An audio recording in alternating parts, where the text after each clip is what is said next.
A major game changer when it comes to climate change. Today, President Trump announced what he calls the largest deregulation in U.S. history, wiping out the legal basis to control greenhouse gas emissions. While the White House says it will save more than $1 trillion in regulatory costs, environmental groups say the true cost will be to human health.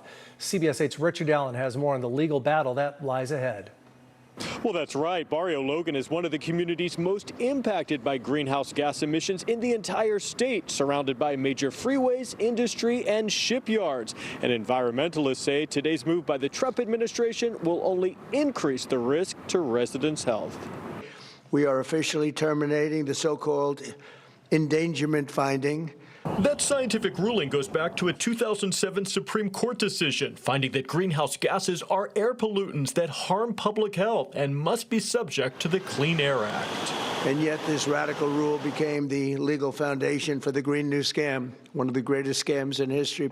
Among the changes announced, rolling back emission standards for vehicles going back to 2012, as well as ending a credit for automakers that install a so-called start-stop feature in vehicles. That's when newer vehicles shut off gas engines when the car is idle, for example, at red lights. This action will eliminate over $1.3 trillion of regulatory costs and help bring car prices tumbling down. We know that Trump is putting profit over people.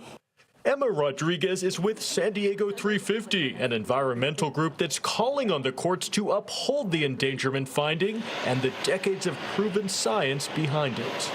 For us, as people who are fighting for the climate, it's certainly been devastating. This action flies in the face of science. Dr. Gretchen Goldman leads the Union of Concerned Scientists. She says the Trump administration is letting the fossil fuel industry, quote, run amok.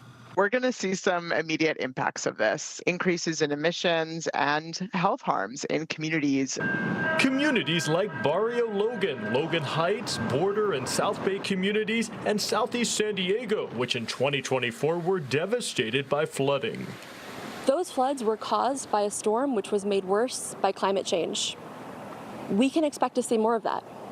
Governor Gavin Newsom has already promised a court challenge, saying, quote, if this reckless decision survives legal challenges, it will lead to more deadly wildfires, more extreme heat deaths, more climate-driven floods and droughts, and greater threats to communities nationwide.